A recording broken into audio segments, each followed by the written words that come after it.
Fibonacci retracement levels നിങ്ങൾക്ക് എല്ലാവർക്കും അറിയാം. ഫിബൊനാച്ചി റീറ്റെയിൽസിന്റെ 23%, 38%, 50%. പക്ഷേ ഇൻസ്റ്റിറ്റ്യൂഷൻസ് യൂസ് ചെയ്യുന്ന ലെവൽസ് അത് നിങ്ങൾക്ക് അറിയില്ല. ഇന്നത്തെ വീഡിയോയിൽ ഇൻസ്റ്റിറ്റ്യൂഷൻസ് യൂസ് ചെയ്യുന്ന വലിയ മ്യൂച്വൽ ഫണ്ട്സുകൾ യൂസ് ചെയ്യുന്ന വലിയ വലിയ ബാങ്ക്സുകൾ യൂസ് ചെയ്യുന്ന ലെവൽസിനെ കുറിച്ച് നമ്മൾ ഡീറ്റെയിൽ ആയിട്ട് സംസാരിക്കാൻ പോവുകയാണ്. നിങ്ങൾ ചാനലിൽ ആദ്യമായിട്ടാണെങ്കിൽ സബ്സ്ക്രൈബ് ചെയ്യുക, വീഡിയോ ഇഷ്ടപ്പെട്ടാൽ ലൈക്ക് ചെയ്യുക. അപ്പോൾ ഫിബൊനാച്ചി റീട്രേസ്മെന്റ് ഈ ലോകത്തുള്ള എല്ലാവർക്കും അറിയാം. ആയിരക്കണക്കിന് വീഡിയോസ് ഫിബൊനാച്ചി റീട്രേസ്മെന്റിനെ കുറിച്ചാണ്. ഇന്ന് മലയാളത്തിൽ ആദ്യത്തെ വീഡിയോ ആയിരിക്കും ഫിബൊനാച്ചിയുടെ ഗോൾഡൻ ലെവൽസുകളെ കുറിച്ച്. ഫിബൊനാച്ചിയുടെ ലെവൽസുകൾ എന്താണ്? 23%, 38%, 50%, 61.8%, 72%. നിരവധി ആയിരക്കണക്കിനധി ലെവൽസ് അതിനകത്തുണ്ട്. അപ്പൊ ഏത് ലെവൽസിനകത്ത് എങ്ങനെ ട്രേഡ് ചെയ്യണമെന്ന് ഒരു തുടക്കക്കാരനായിക്കോട്ടെ, വർഷങ്ങളായി ട്രേഡ് ചെയ്യുന്ന ഒരാളായിക്കോട്ടെ, അവർക്കൊന്നും അറിയില്ല. അപ്പൊ നമ്മൾ ഇന്നത്തെ ആ വീഡിയോയിൽ ക്രാക്ക് ചെയ്യാൻ വേണം. അപ്പൊ മുഴുവൻ വീഡിയോ കാണാനായിട്ട് ശ്രമിക്കുക. ഫസ്റ്റ് നമ്മൾ ഫിബൊനാച്ചിനെ കുറിച്ച് എന്താണ്, എങ്ങനെയാണ് ആ ലെവൽസ് നമുക്ക് ഒന്ന് ഗൂഗിളിനോട് സെർച്ച് ചെയ്തുകൊണ്ട് നമുക്ക് കാണാം. ഫിബൊനാച്ചി റീട്രേസ്മെന്റ്സ് എന്ന് നിങ്ങൾ സെർച്ച് ചെയ്യുകയാണെങ്കിൽ നിങ്ങൾക്ക് കിട്ടുന്നത് ഇത്രയാണ്. Fibonacci retracements levels horizontal lines. ഇത് കുറച്ച് ഹൊറിസോണ്ടൽ ലൈൻസ് ആണ്. Chart that it identify potential support and resistance levels. ഇത് പൊട്ടൻഷ്യൽ നമ്മൾ ഇമ്പോർട്ടന്റ് ആയിട്ടുള്ള സപ്പോർട്ടിന് റെസിസ്റ്റൻസിന് ഐഡന്റിഫൈ ചെയ്യുന്നു. അപ്പൊ ഇത് ബേസിക് ആയിട്ട് മനസ്സിലാക്കുക. ഇത് സപ്പോർട്ട് ആൻഡ് റെസിസ്റ്റൻസ് ലെവൽസിനെ ഐഡന്റിഫൈ ചെയ്യുന്ന ഒരു ടൂളാണ്. അത് മനസ്സിലാക്കിയെടുക്കുക. ഈ ടൂളിനകത്ത് നമ്മൾ യൂസ് ചെയ്യുന്നത് റീട്രേസ്മെന്റ് ലെവൽസ് ആണ്. റീട്രേസ്മെന്റ് എന്ന് പറഞ്ഞാൽ മാർക്കറ്റ് സപ്പോർട്ട് ഏരിയയിൽ എത്തുകയാണെങ്കിൽ അല്ലെങ്കിൽ ഇന്ന ലെവലിൽ എത്തുമ്പോൾ മാർക്കറ്റ് എങ്ങനെ അവിടെ നിന്ന് റിവേഴ്സ് ആയി പോകുന്നു, അല്ലെങ്കിൽ മാർക്കറ്റ് ഒരു റെസിസ്റ്റൻസിന് എത്തുമ്പോൾ അവിടെ നിന്ന് എങ്ങനെ റീട്രേസ് ചെയ്ത് തിരിച്ച് താഴത്തോട്ട് വരുന്നു. ഇതൊക്കെയാണ് ഇതിനകത്ത് പറയുന്നത്. ഇമ്പോർട്ടന്റ് ആയിട്ടുള്ള ലെവൽസ് എന്ന് പറഞ്ഞാൽ 23%, 38%, 50%, 61.8 ആൻഡ് 78.6.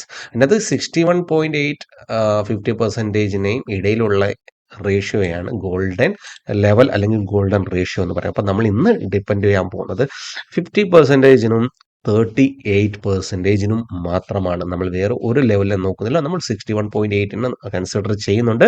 61.8-നും 50%-നും ഇടയിലുള്ള ഒരു നല്ലൊരു സപ്പോർട്ട് സോൺ ആയിരിക്കും നമ്മുടെ ഗോൾഡൻ ലെവൽ. അപ്പോൾ നമുക്ക് ചാർട്ടിലോട്ട് പോയിട്ട് ഇത് എങ്ങനെയാണ് വലിയ ഇൻസ്റ്റിറ്റ്യൂഷൻസ് എങ്ങനെ നമ്മുടെ ചെറിയ ചെറിയ ഇരയിട്ടുകൊണ്ട് നമ്മളെ പോലെയുള്ള മീനുകളെ പിടിക്കുന്നത്, അല്ലെങ്കിൽ നമ്മളെ പോലെയുള്ള സാധാരണക്കാരെ എന്ത് കാണിച്ചിട്ടാണ് വലിയ ഇൻസ്റ്റിറ്റ്യൂഷൻസ് ഇതേപോലെ ലെവൽസ് വെച്ച് ട്രേഡ് ചെയ്യുന്നത് നോക്കാം. ഞാനിത് റീസെന്റ് ആയിട്ടുള്ള ലേറ്റസ്റ്റ് ആയിട്ടുള്ള ബാങ്ക് നിഫ്റ്റിയുടെ ചാർട്ടാണ് ഓപ്പൺ ചെയ്തിരിക്കുന്നത്. ബാങ്ക് നിഫ്റ്റിയുടെ ചാർട്ടിനകത്ത് നിങ്ങൾക്ക് ഈ ഒരു ഏരിയയിൽ വരികയാണെങ്കിൽ ഫസ്റ്റ് ഐഡന്റിഫൈ ചെയ്യേണ്ടത്, ഈ ഫിബൊനാച്ചി യൂസ് ചെയ്യുന്നതിന് മുന്നേ 2-3 കാര്യങ്ങൾ അറിഞ്ഞിരിക്കണം. ആദ്യം മനസ്സിലാക്കിയിരിക്കേണ്ടത് ഫസ്റ്റ് ട്രെൻഡ് എന്താണെന്നാണ്. ട്രെൻഡ് ലാസ്റ്റ് ഡേയിൽ മാർക്കറ്റ് സ്ട്രോങ് ആയിട്ട് മുകളിലോട്ട് പോയി. ഇപ്പം സ്ട്രോങ് ആയിട്ട് മുകളിലോട്ട് പോയി. അപ്പൊ അവിടുത്തെ ഒരു അപ്പ് ട്രെൻഡ്, അതായത് സ്ട്രോങ് ആണ്. ഒരു 500 പോയിന്റിനെപ്പോ 600 പോയിന്റിനെപ്പോ ഒക്കെ അല്ലെങ്കിൽ 1000 പോയിന്റിനെപ്പോ ഒക്കെ മാർക്കറ്റ് പോയാണെങ്കിൽ അവിടെ ഒരു സ്ട്രെങ്ത് ഉണ്ടെന്ന് മനസ്സിലാക്കുക. ഫസ്റ്റ് ഐഡന്റിഫൈ ചെയ്യുക ട്രെൻഡ് ആണ്. മാർക്കറ്റ് സ്ലോ ആൻഡ് സ്റ്റഡി മുകളിലോട്ട് തന്നെയാണ് പൊക്കോണ്ടിരിക്കുന്നത്. ചെറിയ കറക്ഷൻസ് വരുന്നുണ്ടെങ്കിലും മുകളിലോട്ട് ഫസ്റ്റ് ഐഡന്റിഫൈ ചെയ്യുക ട്രെൻഡ് ഐഡന്റിഫൈ ചെയ്തതിനു ശേഷം മാർക്കറ്റിൽ ഐഡന്റിഫൈ ചെയ്യേണ്ടത് ട്രാപ്പിനെയാണ് അല്ലെങ്കിൽ ലിക്വിഡിറ്റിയാണ്. ലിക്വിഡിറ്റി എന്താണ്? Stop losses. ഏറ്റവും കൂടുതൽ സ്റ്റോപ്പ് ലോസസ് ഉള്ള ഏരിയ, അല്ലെങ്കിൽ ആരുടെയാണ് സ്റ്റോപ്പ് ലോസസ് ഹണ്ട് ചെയ്യപ്പെട്ട, അല്ലെങ്കിൽ ആരുടെയൊക്കെയാണ് സ്റ്റോപ്പ് ലോസ് ഹിറ്റ് ആയിട്ടുള്ളതെന്ന് മനസ്സിലാക്കുക. അപ്പൊ ലാസ്റ്റ് ഡേയിലെ മൊമെന്റം കണ്ടുകൊണ്ട്, ലാസ്റ്റ് ഡേയിലെ മൊമെന്റം നല്ല സ്ട്രോങ്, അവസാനത്തെ 1-2 മണിക്കൂർ കൊണ്ടുവന്ന മൊമെന്റം വളരെ എക്സൈറ്റിംഗ് ആയിട്ടുള്ള മൂവ് ആയിരുന്നു. അതിനുശേഷം മാർക്കറ്റ് ഇന്ന് ഗ്യാപ്പ് അപ്പ് തരുന്നു. ഇവിടെ ഒരു ഹൈ ക്രിയേറ്റ് ചെയ്യുന്നു. ഓക്കെ, ഈ ഒരു ഹൈ ക്രിയേറ്റ് ചെയ്യുന്നു. ഹൈക്ക് എബവ് ബ്രേക്ക് ഔട്ടിൽ ആര് വരും?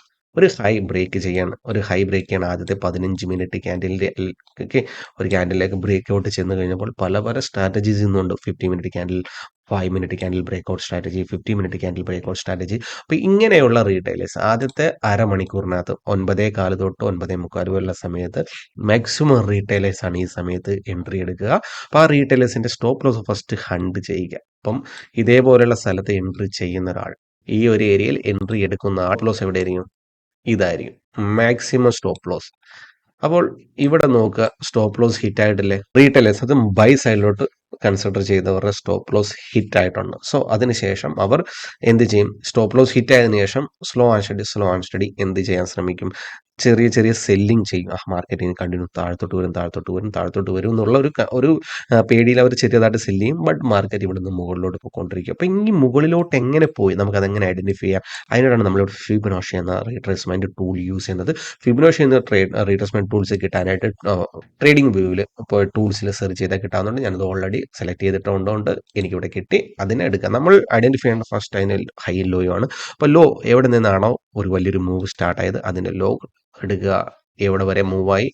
എവിടെ വരെ മൂവ് ആയതെന്നല്ല കാര്യം, എവിടെ വരെ സ്ട്രോങ് ആയിട്ട് മൂവ് ആയി എന്നതിലാണ് കാര്യം. അത് മാർക്കറ്റ് ചിലപ്പോൾ 1000 പോയിന്റ് പോവാം, പക്ഷെ അതിനകത്ത് 500-600 പോയിന്റ് അല്ലെങ്കിൽ 700 പോയിന്റ് ഒക്കെ സ്ട്രോങ് ആയിട്ട് മൂവ് ആയി കാണുള്ളൂ. അപ്പോൾ ആ സ്ട്രെങ്ത് ഉള്ള മൂവിനെയാണ് നമ്മൾ ഐഡന്റിഫൈ ചെയ്യേണ്ടത്. അപ്പോൾ ഇവിടെ നിന്ന് ഇവിടം വരെ സ്ട്രെങ്ത് ആയിട്ട് മാർക്കറ്റ് മൂവ് ആയിട്ടുണ്ട്, അതായത് സ്ട്രോങ് ആയിട്ട് മൂവ് ആയിട്ടുണ്ട്. അപ്പോൾ അതിന്റെ ലോയും ഹൈ മാർക്ക് ചെയ്ത്, ഇത് ലോ ഇത് ഹൈ.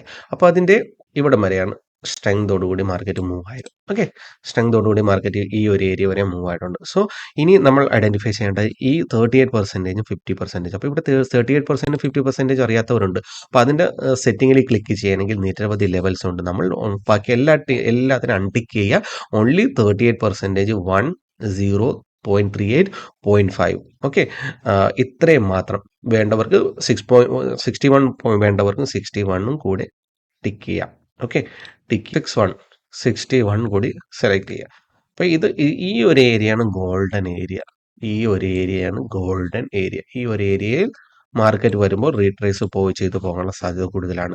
അപ്പോൾ 2 ലെവൽസിനെയാണ് ഞാൻ ഡിപ്പെൻഡ് ചെയ്യുന്നത്. ഫസ്റ്റ് 38% എന്ന് വെച്ച് കഴിഞ്ഞാൽ ട്രെൻഡ് കണ്ടിന്യൂവേഷൻ. ട്രെൻഡ് കണ്ടിന്യൂവേഷൻ എന്ന് വെച്ച് കഴിഞ്ഞാൽ മാർക്കറ്റ് വരുന്നു, സ്ട്രോങ് ആയിട്ട് മൂവ് ആവുന്നു, റീട്രേസ് ചെയ്യുന്നു, പെട്ടെന്ന് തന്നെ സ്ട്രോങ് ആയിട്ട് മുകളിലോട്ട് പോകുന്നു. ഇപ്പം ഈ ഒരു ലെവലിൽ നിന്ന് 38% എന്നായിരിക്കും മാർക്കറ്റ് പെട്ടെന്ന് തന്നെ മൂവ് ആകുക. അവിടെ 38% എത്തിക്കഴിഞ്ഞാൽ അധികം ടൈം പാസ് ചെയ്യില്ല, പെട്ടെന്ന് തന്നെ മൂവ് ആയിപ്പോൾ. അപ്പോൾ ഇവിടെ നോക്കുക, നമുക്ക് ഇവിടെ നോക്കേണ്ടത് മാർക്കറ്റ് ആ 38% എത്തിയില്ല. ഓക്കെ, ആ 38% എത്തിയില്ല, ബട്ട് എന്തുകൊണ്ട് അവിടെ നിന്ന് മൂവ് ആയി? അപ്പോൾ അവിടെ ഐഡന്റിഫൈ ചെയ്യേണ്ട എന്തിന് മൂവ് ആയി. അപ്പോൾ നമുക്ക് ഇവിടെ ഐഡന്റിഫൈ ചെയ്യേണ്ട ഈ ഏരിയയിൽ എവിടെയെങ്കിലും ഒരു സപ്പോർട്ട് ആൻഡ് റെസിസ്റ്റൻസ് ഉണ്ടോ എന്ന് നോക്കുക. ഓക്കെ, ഈ ഒരു area support and resistance, recent ആയിട്ടുള്ള സപ്പോർട്ട് ആൻഡ് റെസിസ്റ്റൻസ്, അത് ബ്രേക്ക് ചെയ്തിട്ട് ഉള്ളൊരു സപ്പോർട്ടില്ല, പെട്ടെന്ന് ഒരു വട്ടമൊക്കെ ബ്രേക്ക് ചെയ്ത് പിന്നെ റീടെസ്റ്റ് ചെയ്യാൻ വരുന്ന ഏരിയ. അപ്പോൾ അങ്ങനെയാണ് ഐഡന്റിഫൈ ചെയ്യുന്നത്. അപ്പോൾ ഇവിടെ നോക്കുക, വേറെ ഒന്നും പ്രത്യേകിച്ച് കാണുന്നില്ല. ഒരെണ്ണം ഇവിടെ കിട്ടുന്നുണ്ട് ഈ ഒരു ഏരിയയിൽ, ഇതൊരു സപ്പോർട്ട്. പിന്നെ കാണുന്ന ഇവിടെ ഇതൊരു റിജക്ഷൻ ആണ്. അതിനുശേഷം കണ്ടിന്യൂ മാർക്കറ്റ് നല്ല രീതിയിൽ താഴത്ത് വന്നിട്ടുണ്ട്. സോ റിജക്ട് ചെയ്ത ഈ ഒരു ഏരിയ എക്സാക്ട് മാർക്കറ്റ് ആ 38%-ൽ റീട്രേസ് ചെയ്യണം. റീട്രേസ് ചെയ്തപ്പോൾ തന്നെ നോക്കുക, ആ ഒരു 38%-ന്റെ ഏരിയയിൽ ഒരു സപ്പോർട്ട് സോൺ ഉണ്ട്. അപ്പോൾ ഇത് റെസിസ്റ്റൻസ് സോൺ ആയിരുന്നു, അത് സപ്പോർട്ടായിട്ട് ആക്ട് ചെയ്തു. ഈ സപ്പോർട്ടിൽ നിന്ന് മാർക്കറ്റ് സപ്പോർട്ട് ചെയ്ത് ക്വിക്ക് ആണ് ഈ ഏരിയയിൽ എത്തിയതും മാർക്കറ്റ് പെട്ടെന്ന് തന്നെ മുകളിലോട്ട് റീട്രേസ് ചെയ്ത് മുകളിലോട്ട് മൂവ് ആയി. ഓക്കെ, മുകളിലോട്ട് മൂവ് ആയി. അപ്പോൾ ഇതിനെയാണ് 38%. മാർക്കറ്റ് അവിടെ എത്തി, പെട്ടെന്ന് തന്നെ എത്തിയ ഉടനെ തന്നെ മാർക്കറ്റ് മൂവ് ആവും. 38% അവിടെ ടൈം പാസ് ചെയ്യില്ല. ടൈം പാസ് എന്ന് വെച്ച് കഴിഞ്ഞാൽ അധികം നേരം വെയിറ്റ് ചെയ്യില്ല, പെട്ടെന്ന് തന്നെ മൂവ് ആവും. ഇത് 38% ഇതൊരു സപ്പോർട്ടാണ്. അപ്പോൾ ഇതിന് ശേഷം 50%-ൽ സപ്പോർട്ട് ഉണ്ടോ എന്ന് നോക്കുക. 50% വലിയൊരു സപ്പോർട്ട് ഇല്ല. തൊട്ട് താഴെയുള്ളത് അത് 61.8 താഴെയാണ്. അപ്പോൾ അതിനർത്ഥം ഇത്രയും താഴത്ത് വരികയാണെങ്കിൽ മാർക്കറ്റ് ഇവിടം വരെയും വന്നു. ഓക്കെ, ഇത്രയും പോയി, അതിനുശേഷം 38% മുകളിൽ പോയി, ഇപ്പം ഡേ ഹൈക്ക് എബവ് പോവുകയാണ്. അപ്പോൾ മാർക്കറ്റ് ഒബ്വിയസ്ലി ഈ ഡേ ഹൈക്ക് എബവ് പോകുന്നവരെ അതൊന്ന് റിമൂവ് ചെയ്യുക, മാർക്കറ്റിന് ധർമ്മമാണ്. അത് മേ ബി തിരിച്ച് കണ്ടിന്യൂവേഷൻ ഇങ്ങനെ താഴത്ത് വരാം. ഇവിടെ പ്രത്യേകിച്ച് 50% ഏരിയയിൽ വലിയൊരു സപ്പോർട്ട് സോണായിട്ട് കാണുന്നില്ല, ഈ ഏരിയയിലാണ് ഉള്ളത്. അപ്പോൾ ഈ ഏരിയയിലേക്ക് വരികയാണെങ്കിൽ തിരിച്ച് മാർക്കറ്റ് കണ്ടിന്യൂ അതിന്റെ ട്രെൻഡ് ഫോളോ ചെയ്യാനായിട്ടാണ് സാധ്യത. അപ്പോൾ ഇങ്ങനെയുള്ള സമയത്ത് റീട്രേസ് കിട്ടാൻ വേണ്ടിയിട്ട് ഈ ഏരിയയിൽ നിന്ന് എത്രത്തോളമാണ് മാർക്കറ്റ് താഴ്ത്തു വരുന്നത്, സ്ട്രെങ്ത് ഉള്ള മൂവ് ആണെങ്കിൽ അവിടെ നിന്ന് തൊട്ട് എവിടം വരെയാണ് വന്നത് അവിടെ വരെ ഫിബ് ഇടുക. ആ ഫിബിന്റെ 38%, 50%-ൽ ഏതെങ്കിലും സപ്പോർട്ട് സോണോ റെസിസ്റ്റൻസ് സോണോ ഉണ്ടോ എന്ന് നോക്കുക, അത് മാർക്ക് ചെയ്യുക, അവിടുന്ന് റീട്രേസ് ചെയ്ത് താഴ്ത്തു പോകാനുള്ള സാധ്യതയുണ്ട്. ഓക്കെ, അപ്പം ഞാൻ ഇത് ഒരു ബാങ്ക് നിഫ്റ്റിയുടെ ഒരു ഉദാഹരണം കാണിച്ചു തന്നു. ഇനി കാണിക്കുന്നത് ഒരു ഗോൾഡിന്റെ ചാർട്ട് നമുക്ക് ഓപ്പൺ ചെയ്യാം. ഗോൾഡിന്റെ ചാർട്ട് ഞാൻ ഓപ്പൺ ചെയ്തിരിക്കുന്നത്. അപ്പോൾ ഗോൾഡ് നല്ലൊരു അപ് ട്രെൻഡ് നടന്നുകൊണ്ടിരിക്കുന്ന സമയമാണ്. അപ്പോൾ ഈ നല്ലൊരു അപ് ട്രെൻഡ് നടന്നുകൊണ്ടിരിക്കുന്ന സമയത്ത് ഇവിടെ മാർക്കറ്റ് ഒരു അപ് ട്രെൻഡ് കണ്ടിന്യൂവേഷൻ നടത്തിക്കൊണ്ടിരിക്കുകയാണ്. അപ്പോൾ ഇവിടെ ഫസ്റ്റ് ഐഡന്റിഫൈ ചെയ്യേണ്ടത് എന്താണ്? ട്രെൻഡ് ആണ്. മനസ്സിലായി, നമുക്കിത് മാർക്കറ്റ് അപ് ട്രെൻഡ് ആണ്. ട്രെൻഡിനകത്ത് തന്നെ ആരൊക്കെ ഇവിടെ വീക്ക് ആവുന്നുണ്ടെന്ന് നോക്കുക, അല്ലെങ്കിൽ സ്റ്റോപ്പ് ലോസ് ഉണ്ടെന്ന് മനസ്സിലാക്കുക. മാർക്കറ്റ് മുകളിലോട്ട് പോകുമ്പോൾ ഓക്കെ, ഓരോ ഹൈ ബ്രേക്ക് ചെയ്യുമ്പോഴും മാർക്കറ്റ് റീറ്റെയിലേഴ്സിന് ഔട്ട് ചെയ്യിക്കുന്നുണ്ട്. അതേപോലെ തന്നെ ഈ ഏരിയ കയറുന്നു, താഴ്ത്തു വരുന്നു, ഈ ഒരു ഏരിയയിൽ ഇവിടെ കയറുന്നു, താഴ്ത്തു വരുന്നു. ഓക്കെ, ഇതൊന്ന് സൂം ചെയ്യാം. ഓരോ ഹൈ ബ്രേക്ക് ഔട്ടിലും റീറ്റെയിലേഴ്സിനെ കയറ്റി അവരുടെ സ്റ്റോപ്പ് ലോസ് ഉണ്ടാവുന്നുണ്ട്. സോ ഈ ഒരു ഏരിയയിൽ റെസിസ്റ്റൻസിനെ ബ്രേക്ക് ചെയ്ത റീറ്റെയിലായിട്ടുള്ള ബയേഴ്സിനെ ഇവിടെ ഔട്ട് ചെയ്തു. അപ്പോൾ ബയേഴ്സ് മാർക്കറ്റിൽ നിന്ന് ഔട്ടാണ്. അപ്പോൾ മനസ്സിലാക്കുക, ബയേഴ്സ് ഇവിടുന്ന് ഔട്ടാണ്. അപ്പോൾ ആര് വരും? ഇപ്പൊ ഇതേപോലുള്ള സപ്പോർട്ട്, ഇതൊരു നല്ലൊരു സപ്പോർട്ട് സോണാണ്. ഇതൊരു സപ്പോർട്ട് സോണിനെ ഒരു സപ്പോർട്ട് ബ്രേക്ക് ആയി കഴിഞ്ഞാൽ ആക്ട് ആസ് എ റെസിസ്റ്റൻസ്. ഈ റെസിസ്റ്റൻസിൽ ആര് വരും? മനസ്സിലാക്കിയെടുക്കുക, റീറ്റെയിലായിട്ടുള്ള സെല്ലേഴ്സ് വരും. അപ്പൊ ഇവിടെ ഈ ആരുടെ സ്റ്റോപ്പ് ലോസ് ഉണ്ട്?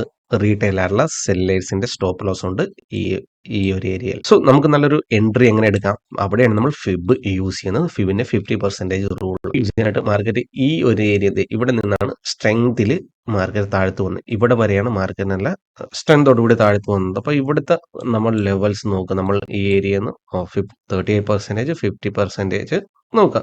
ഇവിടെ നോക്കുക മാർക്കറ്റ് എക്സാക്റ്റ് 38%-ന് ഇവിടുന്ന് എക്സാക്റ്റ് 38%-ൽ എത്തി 50%-ന്ന് മാർക്കറ്റ് റിവേഴ്സ് ചെയ്ത് താഴ്ത്തു പോയി. അപ്പോൾ ഇവിടെ നോക്കേണ്ടത് ഇപ്പോൾ ഈ ട്രെൻഡിനനുസരിച്ച് ഒരു മൂവ് കിട്ടാനാണെങ്കിൽ ഞാൻ പറഞ്ഞു രണ്ട് തരത്തിൽ എൻട്രി എടുക്കാം നമുക്ക്. ഓക്കെ, രണ്ട് തരത്തിൽ എൻട്രി വിടുക. ട്രെൻഡിനൊപ്പമുള്ള എൻട്രി, അല്ലെങ്കിൽ ട്രെൻഡിന് എഗെയിൻസ്റ്റ് ഉള്ള എൻട്രി. ഈ വന്ന ലിക്വിഡിറ്റിക്ക് ഒപ്പമുള്ള എൻട്രി എന്ന് വെച്ച് കഴിഞ്ഞാൽ supports on act as resistance എന്നാണ്.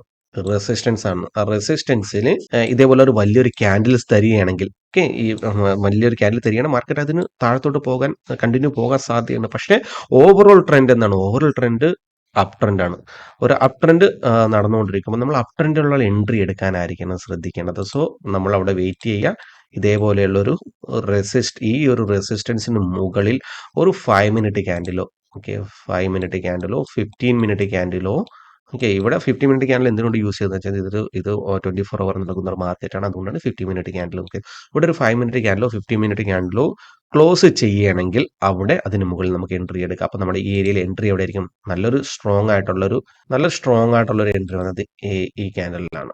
ഓക്കെ, നിങ്ങൾ മനസ്സിലാക്കിയെടുക്കുക. ഈ ക്യാൻഡലിലാണ് സ്ട്രെങ്തോട് കൂടി ഈ റെസിസ്റ്റൻസിനെ ബ്രേക്ക് ചെയ്ത്, അല്ലെങ്കിൽ 50% ഏരിയയെ ബ്രേക്ക് ചെയ്തു. 50% ഏരിയനെ ബ്രേക്ക് ചെയ്തു.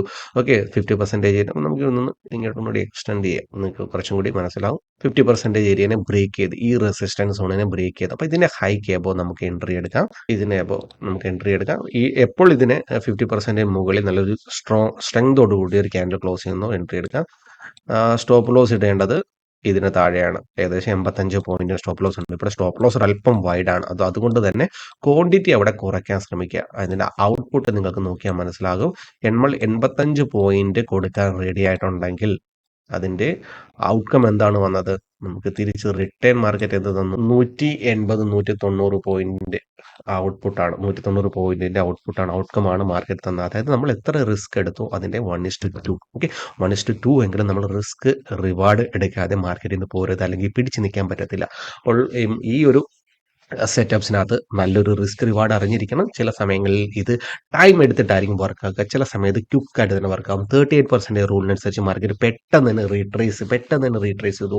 50% ഏരിയയിൽ സപ്പോർട്ടും റെസിസ്റ്റൻസും ഉണ്ടോ എന്ന് നോക്കുക. ആ സപ്പോർട്ട് റെസിസ്റ്റൻസ് എവിടെയാണ് യൂസ് ചെയ്യുന്നത്? ട്രെൻഡിനനുസരിച്ചുള്ള എൻട്രി എടുക്കാൻ ശ്രമിക്കുക. അപ്പോൾ ട്രെൻഡ് അപ് ട്രെൻഡ് ആണെന്നെങ്കിൽ അപ് ട്രെൻഡിലോട്ടുള്ള ആ റെസിസ്റ്റൻസിന് ബ്രേക്ക് ചെയ്ത് ഒരു 5 മിനിറ്റ് ക്യാൻഡിലൊക്കെ ക്ലോസ് ചെയ്തതിന് ശേഷം മാത്രം എൻട്രി എടുക്കാൻ ശ്രമിക്കുക. അപ്പോൾ ഇതേപോലെ വലിയ ഇൻസ്റ്റിറ്റ്യൂഷൻസിന് ഇതേപോലെ ചെറിയ സെറ്റപ്സുകൾ വെച്ചുകൊണ്ട് തന്നെയാണ് എൻട്രി എടുക്കുന്നത്. ബട്ട് അവർക്ക് പലതരത്തിലുള്ള ആൽഗോസ് ഉണ്ട്. അപ്പോൾ അവർക്ക് പലതരത്തിലുള്ള ആൽഗോസിനകത്ത് പല സോഫ്റ്റ്വെയർ ക്രിയേറ്റ് ചെയ്തിട്ടുണ്ട്. അപ്പോൾ അവർക്ക് ഇതേപോലെ പലതരത്തിലുള്ള സെറ്റപ്സുകൾക്ക് അവരുടെ കയ്യിലുണ്ട്. ആ പലതരം സെറ്റപ്സ് വരുമ്പോൾ അവരുടെ ആൽഗോസ് എന്ത് ചെയ്യും? അലർട്ട് ആവും. അപ്പോൾ അവർ അതിനനുസരിച്ച് ഓർഡേഴ്സ് എക്സിക്യൂട്ട് ആവും. അവിടെ നിങ്ങളെ പോലെയുള്ള ഒരാൾ ഇരുന്നുകൊണ്ട് പല കമ്പ്യൂട്ടേഴ്സിനെയാണ് ചെയ്യുന്നത്. അതുകൊണ്ട് തന്നെ നമ്മളെ പോലെയുള്ള ഒരു എമോഷൻസ് അവിടെ വരുന്നില്ല. നമ്മളെ എമോഷൻസിന് ഹർട്ടാകുമ്പോൾ നമ്മൾ ഓവർ ട്രേഡ് ചെയ്യും. പല തെറ്റുകൾ മനുഷ്യന് സംഭവിക്കും. പക്ഷേ കമ്പ്യൂട്ടർ അങ്ങനെ തെറ്റ് സംഭവിക്കാനുള്ള സാധ്യത വളരെ കുറവാണ്.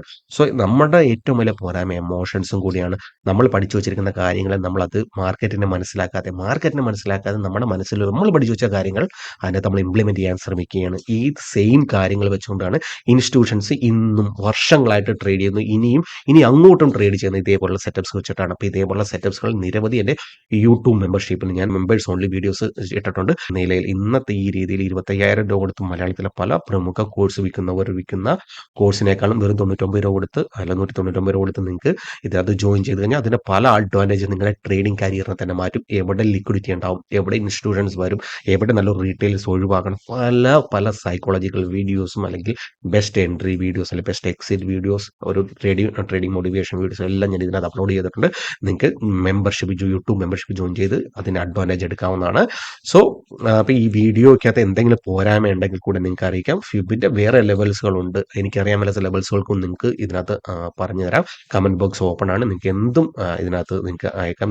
ഞാൻ പറയുന്ന രീതി ചിലപ്പോൾ തെറ്റാകാം, ചിലപ്പോൾ ശരിയാകും, തെറ്റാകാം. പലർക്കും പല സെറ്റപ്സുകളാണ്. പലർക്കും അംഗീകരിക്കാം, പലർക്കും അംഗീകരിക്കാതിരിക്കാം. അപ്പോൾ നിങ്ങൾ എന്താണോ നിങ്ങളുടെ അഭിപ്രായം അത് കമന്റ് ബോക്സിലൂടെ നിങ്ങൾക്ക് രേഖപ്പെടുത്താവുന്നതാണ്.